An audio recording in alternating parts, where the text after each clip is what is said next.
हाय दोस्तों, देखो हम लोग आ चुके हैं मुंबई के बांद्रा स्टेशन पे ब्लॉगिंग करने। यहाँ से हम लोग जा रहे हैं घाट के ऊपर। इसका व्यू लाजवाब हो गया। देखिए बांद्रा में आ चुके हैं। बांद्रा इसलिए हम लोग जा रहे हैं घूमने फिरने के लिए घाट के ऊपर। लग रहा हम गलत जगह आ चुके हैं, वापस जाना पड़ेगा हमको। ये देखो मुंबई के एडवांस लोकल आई है, AC लोकल है पूरी। ये जाती है विरार से सीधा चर्च गेट।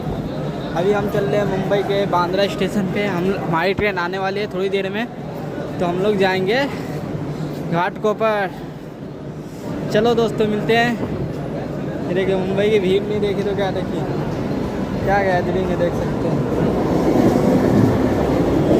अब जा रहे हैं हम लोग सीधा। अस्सलाम वालेकुम दोस्तों, ये देखिए हम लोग आ चुके हैं मुंबई के बांद्रा स्टेशन का व्यू दिखा रहे हैं। अभी हम लोग जा रहे हैं टिकट लाने के लिए। हम जाएंगे यहाँ से घाट के ऊपर। और देखिए मशीन का काम चल रहा है। ये देखो बांद्रा स्टेशन हो, बांद्रा की बड़ी बड़ी बिल्डिंग। हम लोग घूमने चले।